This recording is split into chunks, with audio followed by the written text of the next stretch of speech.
Smarty Pants, can you name something that's squiggly and wiggly, slimy and grimy, small and crawly, gross and dirty, and extremely prolific? And by prolific, I mean highly productive. Ooh.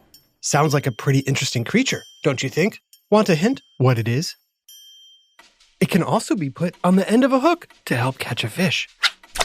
Did you say a worm? Yep, that's right. Hooray! Yay! Whoopee! In an area about the size of a Little League baseball field, there could be more than 1 million earthworms under the ground. Yeah, we do our best work in gardens, though.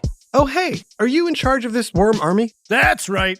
It might look like we're just wiggling around doing nothing, but worms are usually busy breaking down organic matter, like leaves and grass. And we love compost. Apple cores, banana peels, carrot shavings. Worms munch on these natural materials and leave behind castings, or worm poop, that are highly valuable as fertilizer. Ooh. That's right. We bring down the soil from the top and mix it with the soil below, making sure all the soil gets plenty of air and water, which helps your plants grow. We can eat as much as our entire body weight every day. Nom, nom, nom, nom, nom. Yum! Earthworms prefer to stay in the dirt, where they have plenty of oxygen, moisture, and food. It's tough to tell which end is which, but worms do have an interior front end and a posterior tail end. Their digestive system passes straight from mouth to butt. We digest as we move, leaving nutrients like potassium and nitrogen in the soil behind us. Yippee! So efficient! Worms rule! Yet, despite all the good things worms do for the earth, earthworms are very underappreciated. People find them scary or gross. Ew. We dig them up, cut them in half, or stomp on them. Admit it, you've killed a worm or two in the past, haven't you? Sorry, I was only 4. Well, hopefully, after hearing this episode, your worm stomping days will be behind you. But what makes earthworms so good for the earth? How do they get around with no arms or legs? And can a worm bite you? It's time for another whiff of science on Who smarted? Who's smarted? Who's smart? Is it you? Is it me? Is it science or history? Listen up, everyone. We make smarting lots of fun on Who Smarted? Hut, ho, hut, ho, hut, hut, ho, ho. So, if an earthworm has no arms or legs, how does it move? The way it works is this. Earthworms have long muscles that run the entire length of their body, and muscles that encircle their bodies, plus little bristles on their skin called setae. The setae help keep them from slipping as they stretch and contract their segmented bodies to push forward or backward through the soil. Sort of how you might move if you were in a sleeping bag and the zipper broke. Speaking of worm bodies, worms must stay damp to survive because they breathe through their skin.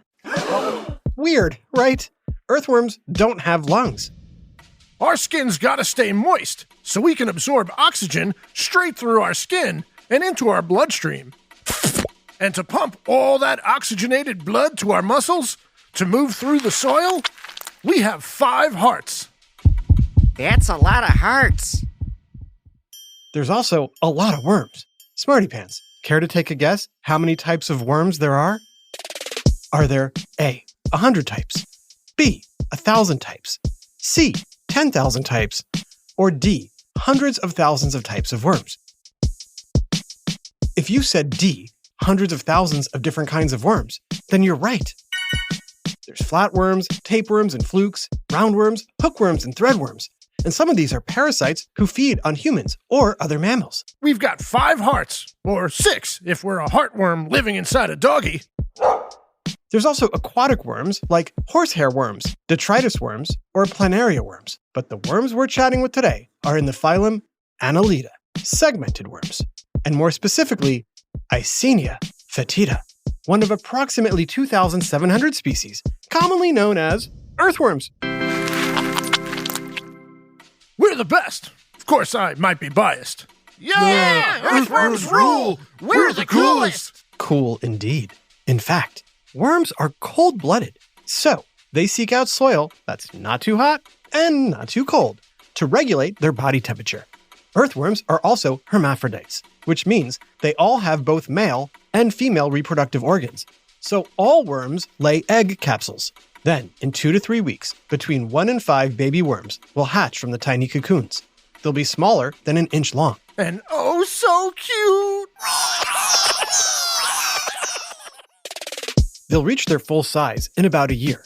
For some, they'll remain little, like an inch, while other worms that live in the United States can grow up to around 14 inches, which is a little longer than an average sheet of loose-leaf paper.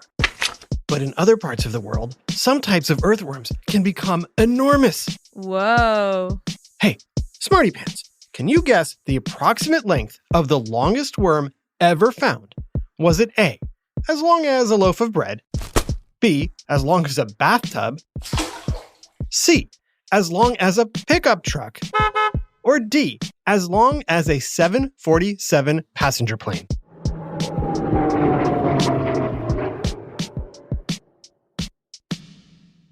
Well, rest assured, it wasn't the plane. But a South African worm was found that measured 22 feet from tip to tail. Ooh. And 22 feet is longer than a pickup truck. Which it couldn't drive because it has no arms. But hey, we can regrow our missing segments. I think you'd better explain. What would happen if you were to lose a body part, like an arm or a pinky toe? Well, my Uncle Neil was missing a thumb, but he was still super cool, and he was still super awesome at video games. Humans have to protect all their limbs and digits, because you only get one of each for your entire life. If a worm like me were to accidentally lose my tail, I can just regrow it. Well, what if you lost your head? My head? I'd rather not find out. While most worm species can regenerate their tails no problem, a few species are capable of regenerating their heads. That's amazing. Awesome! That's how worms stay ahead! Worms are not immortal, though. Our lifespan is about 4 to 8 years, and we can't always regenerate. In some cases, missing parts won't grow back. The truth is, we have a simple anatomy and a complex job. Sure, you don't have any bones. All the better for wiggling. No noses. Helps us avoid sneezing. No ears. What? No teeth. Right. So you can't be bitten by a worm. Really? My little brother was bit by a worm. No, he wasn't. He just said that to get a cookie. Sometimes when it rains, us worms can get all turned around. We might end up on the sidewalk, where we do not want to be. Too wet, too dry, too bright. We don't like any of that. So if you ever see a worm out in the open, do us a solid. Toss us back in the dirt. Yeah! Dirt! We love dirt! Because worms are critical to keep our soil healthy. They're also critical to helping our plants thrive and keeping our food and oxygen sources sustainable. You need us! We're your friends! Even our slime is super.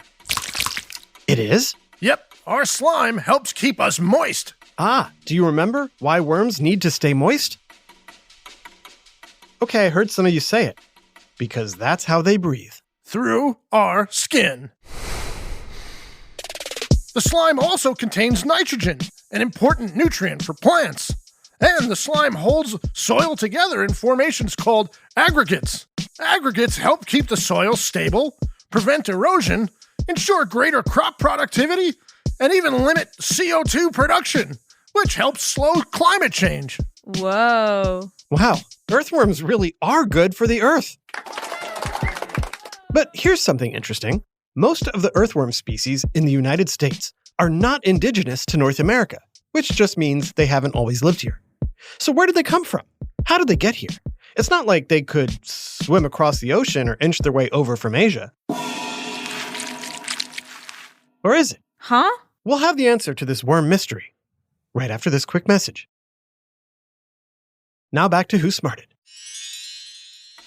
Scientists suspect that many of the worm species in North America would have been wiped out by the last ice age, more than 11,000 years ago. Which means that the worms that live in the United States now did not originate here. So how did worms from other parts of the world make their way to America? As it turns out, plenty of worms traveled here, mostly by ship, hidden away in potted plants or soil being transported to the New World. The British are coming! The British are coming! And so are their worms! Mostly these worms have been helpful, vastly benefiting agriculture and improving our ability to produce food. Hey, would you look at that? These worms helped my garden grow. And it was actually another famous Brit, naturalist Charles Darwin, who confirmed, through 39 years of experimentation, that earthworms were turning the soil, thus making it more fertile. Previously, gardeners thought of worms as pests. Hey, there's a worm in my apple. Ah, but there might not be an apple without that worm. Ah, yeah, right. Okay. Darwin's book, with the exciting title, The Formation of Vegetable Mold Through the Action of Worms with Observations on Their Habits, published in 1881, sold even better during his lifetime than his most famous work, The Origin of the Species. Whoa. Thanks to the work of Darwin, we now know how valuable the squiggly working worms are to our food supply. Worms are still not always welcome, though. What you talking about, narrator? Some ecosystems, like the northern forests of Canada and Alaska, can actually be harmed by worms. These forests require a thick layer of decomposing material, known as duff, in order to protect young plants as they grow, and to provide a habitat for insects and small creatures, like frogs and salamanders. Worms arriving in this ecosystem eat up all the duff and disrupt this forest floor habitat. Hey, it's our job to eat things. But I could see how that could be a problem. When smaller creatures don't survive because they lose their habitat, larger creatures suffer because they lose their food source. It's a cycle of disruption that affects all life in the forest. Wow, who knew a little worm could do so much harm? Earthworm burrows may also have a negative impact on forest geology by impacting the stability of forest terrain, even though these same burrows have a positive effect on your garden. Fine, us worms, we'll stick to gardens. And you humans, stop stomping on us. Deal. A big shout out to Ruby in Woodland Hills, California. Thanks so much for listening to Who Smarted. This episode, Worms, was written by Libby Ward and voiced by Adam Tex Davis, Max Kamaski, and Jerry Colbert. Technical direction and sound design by Josh Hahn. Who Smarted is recorded and mixed at the Relic Room Studios. Our associate producer is Max Kamaski. These credits were recorded in Shelley Colbert's closet. The theme song is by Brian Suarez, with lyrics written and performed by Adam Tex Davis. Who Smarted was created and produced by Adam Tex Davis and Jerry Colbert. This is an Atomic Entertainment production.